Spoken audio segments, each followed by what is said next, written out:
Hey everyone, it's Carolyn. Welcome to the channel. Today I have another unboxing video for you, and we're going to be unboxing the Urban Tarot. I want to say if you're new to the channel, welcome. Please hit subscribe. I would love to have you a part of this family. I post multiple videos every single week, including more unboxing videos like this. I also do readings, so I do collective readings, zodiac readings, and pick-a-pile readings, along with other educational videos to help you all along with your spiritual journeys. And I'm going to have more videos linked in the cards for you to watch next. So my first impression of the box is that it's very sturdy. It opens on the side here, and as you can see, it has an infinity symbol, so that's a nice touch. I really like this box. As someone who stores my cards in boxes, I feel like this is really going to hold up for a long time. It feels very sturdy. I will say it's a little bit of a taller deck when it comes to the box, but that's not an issue for me based on how I store my cards, but it is something to keep note of. So then you have the guidebook.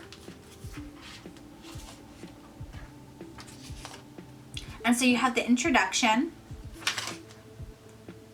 a guide to the symbols. So you have the infinite, fire, water, air, and earth.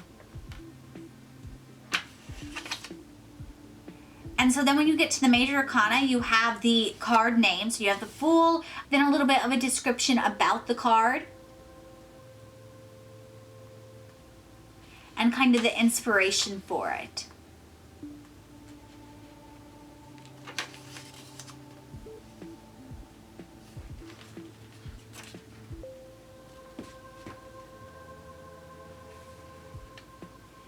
And so then when we get to the minor arcana, we have the main suit there. So this is Wands, and then it looks like each card has its own name for it. So like 6 is Victory for the 6 of Wands, and you have Valor for the 7 of Wands. And so it seems like they also have a little bit of a description for them as well. So my first impressions of the guidebook, I think it's very well detailed. I think it's very thorough and really helps you understand the cards and explains the modern inspiration for them. So then we have the cards inside. I'm going to take them out of the plastic. I want to point out that when you take the cards out of the box, the bottom of the box says, "You've been told that there is no magic in your city. You have been told that your world is gray, cold, and sterile. You have heard that the time of miracles has passed, that the wondrous has been forgotten. What do you believe?" This deck is a guide for the 21st century seeker struggling to find insight and understanding in an urban environment. It is a set of ancient symbols designed to help you see the miraculous in the modern and the mundane. Board the train line that eats its own tail and journey with us. Feel the power pulsing below the pavement. Move to the music of traffic and breathe in the smells of smoke and sweat, of hot pizza and the impossible. Within these cards, you will find the familiar and the fantastic, sharing a 4-story walk-up apartment where the avenues of dream and reality cross. All aboard. So this is what the back of the deck looks like, and I think it's really interesting. So it says the Urban Tarot, and then if you look, it's almost like city grids. So I think it's a really interesting touch, especially with the theme of this deck. So now looking at the cards, so the first thing here is like this pamphlet, which describes what this deck is inspired by, and R. Scott, the one who created this deck, kind of who he's dedicating this deck to. And then the second one talks about the deck structure and how it's based heavily on the Thoth Tarot. And then it says a guide to the symbols.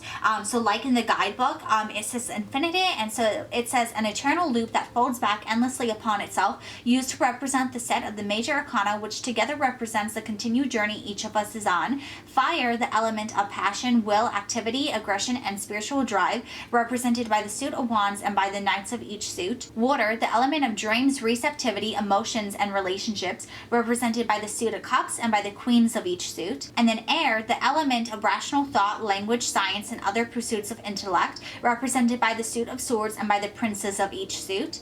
And finally, earth, the element of physical world, material wealth, the body, and all growing things, represented by the suits with disc and by the princess of each suit. So now we have the cards here, so I'm going to start the flip through.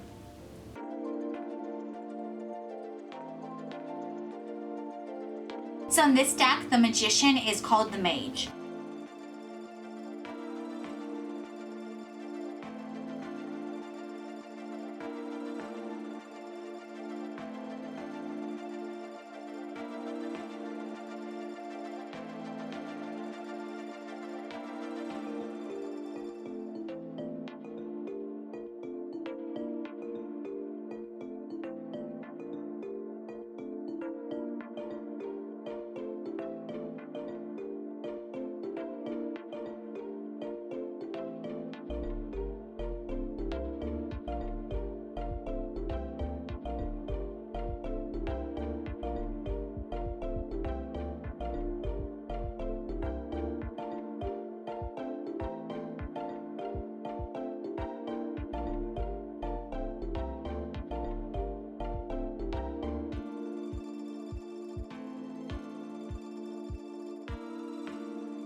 So this is interesting too. Temperance is now called art in this deck.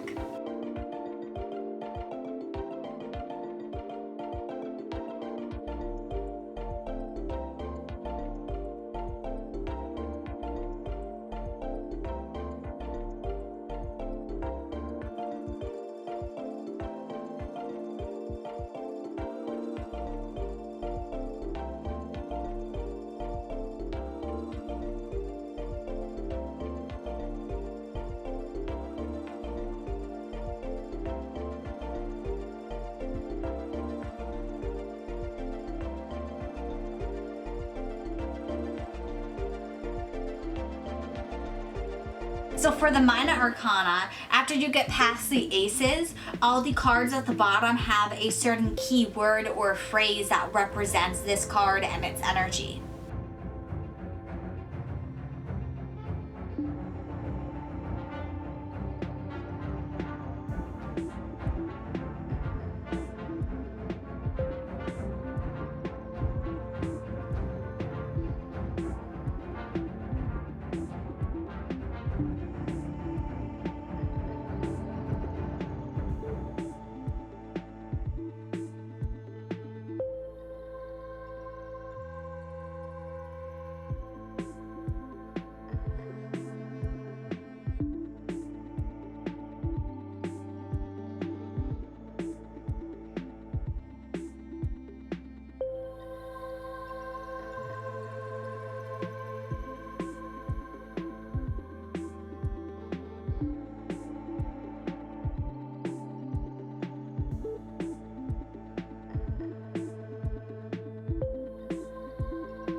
So something I want to point out is that these cards are a little bit larger than traditional tarot cards. So for reference, I have my traditional tarot cards here.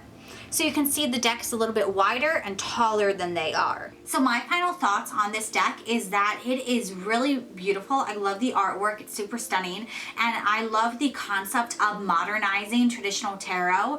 I think this is really good for people who don't necessarily relate with the traditional artwork. I feel like this is a really good addition to have in your collection if you are wanting some things that represent the world as it is now. Some of my favorite cards in this deck is the court cards because I like how it has the key words under it that describe the energy of the person. I think that is going to be really good, especially for people who struggle with understanding the message of the court cards. So I think that's a really good addition to this tarot deck. And so if you are wanting this tarot deck or you're wanting something with a little bit of more realistic artwork, I would definitely go ahead and get this deck. Like I said, the guidebook is very thorough. I think if you were someone who's new to tarot, you would still be able to understand it, and if anything, you might be able to understand tarot a little bit better because you are combining it with your real life.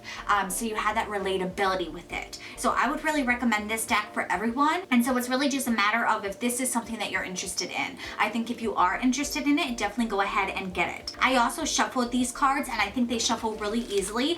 There is a lot of slip to these cards that makes it very easy to shuffle. So I did the ripple shuffle and the overhand shuffle. Both of them worked beautifully. The only thing about these cards that I pointed out is that they are a little bit bigger. So compared to traditional tarot cards, they are slightly taller and a little bit wider. So you might have some issues shuffling the cards if you're not used to shuffling larger cards, but if you have oracle cards and you can shuffle them, you should be able to shuffle these easily because they're not as big as some of the oracle cards. So it's really just a matter of knowing what you're comfortable with, and it's definitely something you could adjust to once you get these cards. So I want to hear from you. Do you have this deck? What do you think about it? And if you like this video, please give it a big thumbs up and share it with others who are thinking about getting this deck.